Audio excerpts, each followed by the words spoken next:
青い帯。昔々、年を取った小敷のおかみさんがいて、物乞いに出かけた。小さな男の子を連れていて、袋がいっぱいになると丘を越えて自分の家へ向かった。丘の斜面を少し登ったところで、道が二股に分かれるあたりに小さな青い帯が落ちているのが目に留まった。男の子は拾ってもいいかと母親に頼んだ。ダメだよ。とおかみさんは言った。魔法がかかっているかもしれないからね。そう言って無理やり先へ進ませた。ところがもう少し行ったところで男の子がちょっと道を外れてくると言った。その間おかみさんは切り株に腰掛けて待っていた。ところが男の子はなかなか戻ってこなかった。というのも森の奥までおかみさんから見えないところまで行くや否や帯のあった場所まで走って引き返し帯を拾って腰に巻きつけたのだ。すると見よ、丘一つ持ち上げられそうなほどの力が皆に入ってくるのを感じた。戻ってくるとおかみさんはカンカンに怒っていて、一体何をぐずぐずしていたのかと問いただした。ぐずぐずしようってもうじき日が暮れるってのに、暗くならないうちに丘を越えなきゃならないんだよ。そこで二人はまた歩き出した。ところが半分ほど行ったところでおかみさんが疲れてしまい、茂みの陰で休まなければと言い出した。母ちゃん。と男の子が言った。母ちゃんが休んでる間にあの高い岩山のてっぺんまで登って、この辺に人が住んでいないか見てきてもいい？いいとも、行っておいで。てっぺんに登ると北の方に明かりが輝いているのが見えた。急いで降りて母親に教えた。行こう母ちゃん。近くに家があるよ。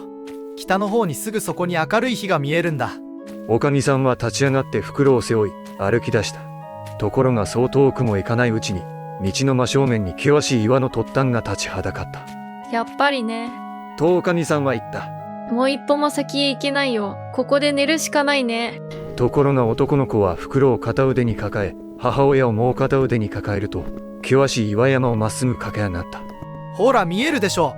家がすぐそこだよ。あの明かりが見えるでしょ。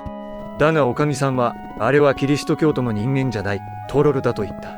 この辺りの森は隅から隅まで知り尽くしているが、尾根を越えて向こう側に降りるまで生きた魂は一人もいないはずだと。しかし二人は進み続け、やがて赤く塗られた大きな家にたどり着いた。行ったってどうにもならないよ。とおかみさんは言った。ここにはトロルが住んでいるんだ。そんなこと言うなよ。入らなきゃダメだ。こんなに火が灯っているんだから人がいるに決まっている。と男の子は言った。そして中に入り、母親も後に続いた。ところが戸を開けるか開けないかのうちにおかみさんは気絶してしまった。長椅子に腰掛けていたのは背丈が20フィートあろうかというがっしりした大男だったのだ。こんばんはおじいさん。と男の子は言った。ここに300年座っておるが。と長椅子の男は言った。おじいさんと呼んでくれたのはお前が初めてだ。それから男の子は男の横に腰掛けてまるで古い友達のように話し始めた。ところでお前の母ちゃんはどうした？としばらくおしゃべりしてから男が言った。気絶しているようだが見てやった方がいいぞ。そこで男の子はおかみさんのところへ行って広間の床をずるずると引きずった。それでようやく気がつき、蹴ったり引っかいたり暴れ回ってしまいには隅の滝荷の山の上に座り込んだが、怖くて怖くて顔もまともに見られないありさまだった。しばらくして男の子がここで泊まらせてもらえないかと尋ねた。もちろん。と男は言った。それからまた話を続けたが、男の子はじきにお腹が空いて食べ物はもらえないかと聞いた。もちろんそれもあるとも。と男は言った。それからしばらくすると立ち上がって乾いた松の滝荷を6人分も火にくべた。おかみさんはますます怖くなった。私たちを生きたまま焼くつもりだよ。とおかみさんは隅で言った。やがて滝荷が真っ赤な燃えさしになると男は立ち上がって家から出て行った。まったくなんて肝っ玉なんだい。とおかみさんが言った。トロルのところに来てしまったとわからないのかい？何をバカなことを。と男の子は言った。トロルだっていいじゃないか。しばらくすると男が王子を引いて戻ってきた。それはあまりにも太っていて大きくて、男の子はこんな王子を見たことがなかった。男が耳の下を拳で一殴りすると王子はそのまま床にバタリと倒れて死んだ。それから4本の足を掴んで持ち上げ、真っ赤な燃えさしの上に乗せ、あちこちひっくり返して外側がこんがり焼けるまで焼いた。それから戸棚のところへ行って大きな銀の皿を取り出し王子を乗せた。皿がまた途方もなく大きくて王子がどこにもはみ出さないほどだった。これを卓に置くと地下室へ降りてブドウ酒の樽を運んできて蓋を叩き割り卓の上に置いた。それに6フィートもある長いナイフが2本。支度ができると、さあ座って食べろと言った。男の子が先に座り、おかみさんが後に続いた。おかみさんはメソメソ泣いて、こんなナイフをどう使えばいいのかと嘆いた。男の子はナイフの一本を掴んで、帽子のもものところからどんどん切り分けて母親の前に置いた。少し食べると、男の子は両手で樽を持ち上げ、床に下ろした。母親に飲みに来いと言ったが、樽が高すぎて手が届かない。そこで母親を抱き上げて、樽の縁まで持ち上げて飲ませた。自分はというと、猫のように樽の中によじ登って逆さにぶら下がりながら飲んだ。喉の渇きが収まると、樽を持ち上げて卓に戻し、ごちそうの礼を言い、母親にもお礼を言うように言った。おかみさんは怖くてたまらなかったが、やはりお礼を言うしかなかった。それから男の子はまた男の横に座っておしゃべりを始め、しばらくすると男が言った。さてと、わしもちょっと夕飯を食べなくてはな。そう言って卓に向かい、大塩丸ごとひずめも角も何もかも平らげ、樽も最後の一滴まで飲み干して、土間椅子に戻って腰掛けた。寝床のことだが、と男は言った。どうしたものかな。ベッドが一つとゆりかごが一つしかないのだ。お前がゆりかごに寝て、母ちゃんはあっちのベッドに寝るというのはどうだ。ありがとう。それで十分です。と男の子は言った。服を脱いでゆりかごに横になった。本当のことを言うと、そのゆりかごは天蓋付きのベッドと同じくらい大きかった。おかみさんの方は男に案内されてベッドに行くしかなかったが、怖くて半分気が違いそうだった。さて、と男の子は一人で考えた。まだ眠るわけにはいかないぞ。起きていて、夜が更けてからどんな具合になるか聞いていよう。しばらくすると男がおかみさんに話しかけ始め、やがてこう言った。わしら二人、ここで仲良く暮らせるのにな。あのせがれさえいなくなればな。でもあの子を始末する手はあるのかい？そういうことを考えてるんだろう。とおかみさんが言った。わけないさ。と男は言った。少なくとも試してみよう。おかみさんに2、3日留守番をしてもらうと言って、男の子を連れて丘の上に礎石を切り出しに行き、大きな岩を転がり落として押しつぶしてやるのだと。男の子はこれを全部聞いていた。翌日、トロル、見るからにトロルだったアパはおかみさんに2、3日留守番をしてくれないかと頼んだ。日が高くなると大きな鉄の金手子を持ってきて、丘の上で礎石を切り出す仕事を手伝わないかと男の子に言った。喜んで行きますとも、と男の子は答えて一緒に出かけた。石をいくつか割った後、トロルは男の子に下に降りて岩の割れ目を調べてこいと言った。男の子がそうしている間に、トロルは金手子でせっせと働いて巨大な岩を丸ごと押し出した。岩はまっすぐ男の子のいる場所に転がり落ちてきた。ところが男の子はその岩を受け止めて持ちこたえ、横に連れてから転がしてやった。はあ。と男の子はトロルに言った。俺をどうするつもりか分かったぞ。押しつぶして殺すつもりだな。今度はあんたが下に降りて割れ目を調べろ。俺が上に立つから。トロルは言いつけに逆らう勇気がなく、結局男の子が大きな岩を転がり落としてトロルの片方のももを折ってしまった。やれやれ、ひどい目にあったな。と男の子はずんずん降りていって岩を持ち上げてトロルを助け出した。それから背中に背負って家まで運ばなければならなかった。馬のように走ったが、その度にトロルの体がゆさゆさ揺れて、トロルはナイフで刺されたように叫んだ。家に着くとトロルを寝かしつけなければならなかった。なんとも惨めなありさまだった。夜が更けるとトロルはまたおかみさんに話しかけて、どうしたらあの子を始末できるかと相談した。あんたにいい手が浮かばないなら私にだってわからないよ。とおかみさんは言った。そうだな。とトロルは言った。わしには庭に12頭のライオンがおる。あの子を捕まえればたちまちズタズタに引き裂いてくれるだろう。そこでおかみさんは、あの子をそこに行かせるのはわけないことだと言った。自分が病気のふりをしてライオンの父でなければ治らないと言えばいいのだと。男の子はこれもすっかり聞いていた。朝になると母親は、見かけよりずっと具合が悪い。ライオンの父でも飲まなければもう治るまいと言った。それじゃあ長いこと具合が悪いままだな、母ちゃん。と男の子は言った。ライオンの乳なんてどこで手に入るか見当もつかないよ。おい、それだけのことなら。とトロルが言った。ライオンの乳はいくらでもある。取りに行けるものがおればな。そして自分の兄弟が12頭のライオンを飼っている庭を持っていること、男の子にその鍵を渡すから乳を絞ってくればよいと言った。そこで男の子は鍵と乳搾りの桶を持って出かけた。門を開けて庭に入ると、12頭のライオンがみんな後ろ足で立ち上がり、うなり声を上げて襲いかかろうとした。ところが男の子は一番大きなライオンを捕まえて前足をひっつかみ、木や石に叩きつけて、とうとう前足2本しか残らないほどにしてしまった。それを見た他のライオンたちはすっかり怯えて、犬のように男の子の足元に這いつくばった。それからはどこへ行くにもついてきて、家に帰ると前足を戸口の敷居に乗せて外に伏せた。さあ母ちゃん、じきによくなるよ。と男の子は中に入っていった。ほら、ライオンの乳だよ。桶にほんのひとしずく絞ってきたのだった。ところがベッドに寝ているトロルはデタラメだと言い張った。あいつにライオンの乳が絞れるわけがないと。男の子はそれを聞くと、トロルを無理やりベッドから引きずり出し、こうパッと開けた。ライオンたちが一斉に飛びかかってトロルをくわえ込み、男の子がやめさせなければ食いちぎってしまうところだった。あの子を始末する方法がどうしても思いつかない。あいつは恐ろしく強いのだ。お前、何か考えはないか？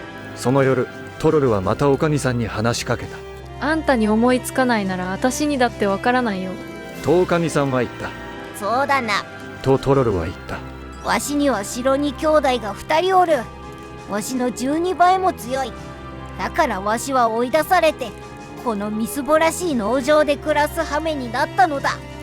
あの2人が城を守っていて、周りにリンゴ園がある。そのリンゴを食べた者は3日3晩眠り続ける。あの子をリンゴを取りにやれば、きっと味見せずにはいられまい。眠り込んだところを兄弟たちがズタズタに引き裂いてくれるだろう。おかみさんはまた病気のふりをして、あのリンゴを食べなければ絶対に治らないということにした。あのリンゴが食べたくてたまらないのだと。男の子はこれもすっかり聞いていた。朝になるとおかみさんはうめき声とため息しか出ないほど具合が悪かった。あの男の兄弟たちの城のそばの果樹園になるリンゴを食べなければもう治らないに決まっている。だが取りに行ってくれる者がいないのだと。男の子はすぐにでも行く気満々だった。11頭のライオンも一緒についてきた。果樹園に着くとリンゴの木に登って思う存分食べた。木から降りるか降りないかのうちに深い深い眠りに落ちた。ライオンたちは皆輪になって男の子を囲んで横たわった。3日目にトロルの兄弟たちがやってきた。人間の姿ではなかった。人食い場のように鼻息を荒くして現れ、一体誰がここにいるのかとなり、かけらも残さないほどツタツタに引き裂いてくれると言った。ところがライオンたちが飛びかかり、トロルどもを木っ端みじんに引き裂いた。辺り一面肥やしの山をまき散らしたようになった。やっつけ終わるとライオンたちはまた横になった。男の子が目を覚ましたのは随分遅くなってからで、膝をついて目をこすりながら一体何が起こったのかと不思議に思った。蹄の跡が見えた。城の方へ歩いていくと窓から娘が顔を出した。一部始終を見ていた娘がこう言った。あの戦いに巻き込まれなくてよかったですね。巻き込まれていたら命を落としていたでしょうに。何？俺が命を落とすって、そんなことあるもんか。と男の子は言った。娘は中に入ってきてほしいと頼んだ。ここに来てからキリスト教徒の人間を一人も見ていないのだと。ところが戸を開けるとライオンたちも入ろうとしたので、娘は怯えて悲鳴を上げた。男の子はライオンたちを外に伏せさせた。二人はいろいろと語り合った。男の子はこんなに美しい人がどうしてあんな醜いトロルどもと暮らしていられるのかと尋ねた。娘は自分から望んだのではなく、無理やり連れてこられたのだと言った。自分はララビアの王様の娘なのだと。二人はさらに語り合い、やがて娘が尋ねた。これからどうするつもりか。自分はお国に帰った方がいいか、それともお嫁さんにしてくれるかと。もちろんお嫁さんにする。国には返さないと男の子は言った。それから二人で城の中を見て回った。やがて大広間に出ると、壁の高いところにトロルの大きな剣が2本かけてあった。あなたにこの剣が触れるかしら。と姫が言った。俺が？と男の子は言った。こんなもの触れなくてどうする？そう言うとリスを2つ3つ重ねてキョンと飛び乗り、一番大きな剣に指先で触れ、空高く放り投げて毛を掴んで受け止めた。飛び降りると同時に床をズドンと一撃した。広間がぐらぐら揺れた。それから剣を脇に挟んで持ち歩いた。二人が城でしばらく暮らすと、姫は両親のもとに帰って自分がどうなったかを知らせたいと言った。そこで船に荷を積み、姫は城を出版していった。姫が行ってしまい、男の子がブラブラしているうちに、そもそも母親の病気を治すためにここへ使いに来たのだということを思い出した。あのおかみさんだって今頃はもう元気になっているだろと思ったが、やはり様子を見に行くべきだと思った。行ってみると、トロルもおかみさんもピンピーしていた。う。なんだってこんなあばら屋に住んでいるんだ。と男の子は言った。俺の城に来いよ。俺がどんな立派な男か見せてやる。二人とも喜んで出かけた。道すがらおかみさんが男の子に話しかけ、どうしてそんなに力持ちになったのかと聞いた。知りたいなら教えてやろう。あの時母ちゃんと一緒に物乞いに行った時、丘に落ちていた青い帯のおかげさ。と男の子は言った。まだ持っているのかい？とおかみさんは聞いた。あ持っていると、腰に巻いているのだと。見せてもらえるかい？あ、いいとも。と、チョッキとシャツを開いて見せてやった。するとおかみさんは両手で掴み、引きちぎり、自分の拳に巻きつけた。さて、とおかみさんは叫んだ。お前のようなろくでなしを通してくれようかね。人殴りで脳みそを叩き出してやろうか。そんなやつにはもったいない死に方だ。とトロルが言った。まず目を焼きつぶして小舟に乗せて流してやろう。二人は男の子がいくら頼んでも泣いても構わず、目を焼きつぶして小舟に乗せて流してしまった。けれども船が流れていくと、ライオンたちが泳いで追いかけてきて、船をくわえて島の岸辺に引き上げ、男の子をもみの木の下に寝かせた。ライオンたちは獲物を捕まえてきてくれ、鳥の羽をむしって羽毛の寝床もこしらえてくれた。だが肉は生のまま食べるしかなかったし、目は見えなかった。ところがある日、一番大きなライオンが目の見えないウサギを追いかけていた。ウサギは目が見えないから、木の株だろうが石だろうがお構いなしにまっすぐ走り、とうとう切り株にぶつかってぐるりとでんぐり返しを打って泉の中に飛び込んだ。すると驚いたことに、泉から出てきたウサギはちゃんと目が見えるようになっていて命拾いした。わわ。とライオンは思い、男の子を泉まで引きずっていって、頭のてっぺんからつま先までどっぷりと浸した。こうして目が見えるようになると、男の子は岸辺に降りていき、ライオンたちにぴったりくっついてリカダのように並べと合図した。その背中に立ち、ライオンたちは本土まで泳いでいった。岸に着くと白樺の怪しの中に入り、ライオンたちをじっとさせておいた。それから泥棒のようにこっそり城に忍び寄って帯を取り戻せないかと考えた。戸口まで来て鍵穴から覗くと、帯が台所の戸口の上にぶら下がっているのが見えた。そっと床を渡って忍び込んだ。誰もいなかった。帯をつかむや否や、男の子は気が狂ったように足を踏み鳴らし暴れ回った。するとおかみさんが飛び出してきた。かわいい坊や、帯を返しておくれよ。とおかみさんは言った。ご親切にどうも。と男の子は言った。俺に下した罰を今度はあんたが受ける番だ。そしてその場で同じことをしてやった。それを聞いたトロルが出てきて、どうか殺さないでくれと泣いて頼んだ。よし、命は助けてやる。と男の子は言った。だが俺にしたのと同じ罰を受けてもらうぞ。こうしてトロルの目を焼きつぶし、小舟に乗せて海に流した。だがトロルには後をついてくるライオンはいなかった。さて男の子は一人ぼっちになり、姫のことが恋しくてたまらなくなった。もう我慢できなくなり、姫を探しに出かけることにした。心の底から姫が欲しかったのだ。船を4隻仕立ててアラビアへ向けて出版した。しばらくは順風に恵まれ天気も良かったが、やがて岩だらけの島のそばで風が止んで動けなくなった。水夫たちが暇つぶしに上陸してブラブラしていると、小さな家ほどもある巨大な卵を見つけた。大きな石でどんどん叩いたが殻が割れなかった。そこへ男の子が剣を持ってやってきて、何を騒いでいるのかと見た。卵を見ると、こんなもの割るのはわけないことだと思い、一振りすると卵はパカリと割れて象ほどもあるヒナが出てきた。しまった、まずいことをしてしまった。と男の子は言った。これで命取りになりかねないぞ。それから水夫たちに、順風さえ吹けば24時間でアラビアまで行けるかと聞いた。やれるとも、と水夫たちは答えた。そこで順風に乗って出発し、23時間でアラビアに着いた。上陸するなり、男の子は水夫たち全員に砂丘に目だけ出して生まれと命じ、船がかろうじて見えるようにした。男の子と船長たちは高い岩山に登り、もみの木の下に座った。間もなく巨大な鳥がカニ爪に島を掴んで飛んできて、艦隊の上に落とし、船を残らず沈めてしまった。それから砂丘に飛んでいって翼をバタバタさせた。その風で水夫たちの頭が吹き飛ばされそうになった。鳥はもみの木のそばを凄まじい勢いで飛び抜け、男の子はくるりとひっくり返されたが、剣を構えていて一振りで鳥を切り落として殺した。それから町に行くと、王様が娘を取り戻したということでみんなが喜んでいた。ところが王様は姫をどこかに隠してしまい、見つけた者に姫を嫁がせると約束していた。姫にはすでに婚約者がいたにもかかわらず、さて男の子が歩いていると、白熊の毛皮を売っている男に出会った。毛皮を1枚買ってかぶり、船長の一人に鉄の鎖をつけさせて引いてもらい、町に繰り出して芸をしてみせた。やがて王様の耳にも評判が届いた。こんなに愉快なことは町始まって以来だ。言いつけ通りに踊ったり跳ねたりする白熊がいるというのだ。使いがやってきて、すぐに城に来いと言った。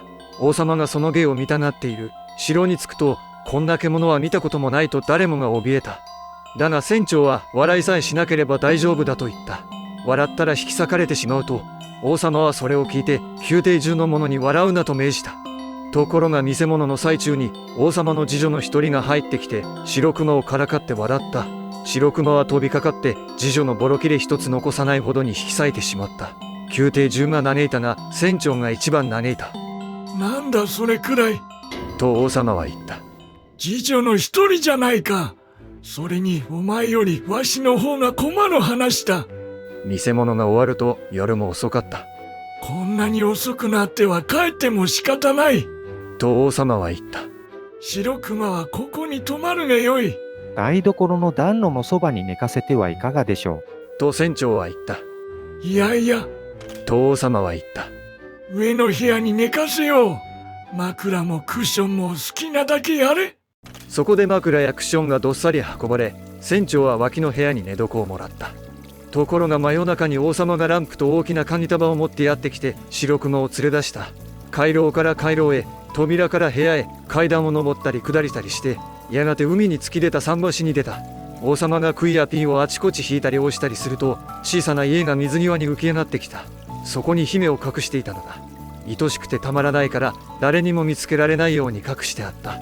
白熊を外に待たせて中に入り、白熊がどんなに踊って面白い芸をしたか話した。姫は怖いから見たくないと言ったが、王様は笑いさえしなければ大丈夫だからと言い聞かせた。白熊を中に入れて戸に鍵をかけると、白熊は踊って芸をしてみせた。一番盛り上がったところで姫の次女が笑ってしまった。男の子は飛びかかって次女をズタズタに引き裂いた。姫は泣き出した。なんだそれくらい。と王様は叫んだ。次女の一人でこの騒ぎか。同じくらいいい次女また見つけてやる。さて白熊は朝までここに置いていこう。こんな夜更けにあの回廊だの階段だのを連れて帰りたくはないからな。まあ、と姫は言った。あれがここに泊まるなら私は寝ませんよ。ところがその時白熊は丸くなってストーブのそばに横たわった。結局姫もそこで寝ることになった。火をつけたままで。ところが王様がすっかり行ってしまうと、白熊がやってきて首輪を外してくれと頼んだ。姫は怖くて気を失いそうになったが、手探りで首輪を見つけ、外すか外さないかのうちに熊が頭の皮をすぽりと脱いだ。その途端姫はあの人だと分かり、嬉しくてたまらなかった。すぐにでも父上に知らせたいと言ったが、男の子は聞き入れなかった。もう一度自分の力で姫を勝ち取ってみせると言った。翌朝、外で王様が杭を引く音が聞こえると、男の子は毛皮をかぶってストーブのそばに横たわった。おとなしくしていたか？と王様が聞いた。もちろん。と姫は答えた。寝返り一つ打ちませんでしたよ。城に戻ると、船長が白熊を引いて連れ去り、男の子は毛皮を脱いで仕立て屋に行き、王子にふさわしい服をあつらえた。身支度を整えて王様のところへ行き、姫を探し出したいと申し出た。同じことを望んだ者は他にもおったが。と王様は言った。皆命を落とした。24時間以内に見つけられなければ首が飛ぶのだぞ。承知の上だと男の子は言った。それでもやってみたい。見つけられなければ自分の責任だと。さて城には楽隊がいて美しい曲を奏でていたし、踊りの相手をしてくれる綺麗な娘たちもいた。男の子は踊った。12時間が過ぎた時、王様が言った。気の毒だが、探すのが下手すぎる。きっと命を落とすぞ。何？と男の子は言った。命ある限り望みはある。息のあるうちは心配無用。まだたっぷり時間がある。そう言って踊り続け、残り1時間になった。そこで男の子は、さあ探しにかかると言った。もう手遅れだ。と王様は言った。時間切れだ。ランプに火をつけて大きな鍵束を持っておいで。と男の子は言った。俺の行くところについてきてくれ。まだ丸1時間ある。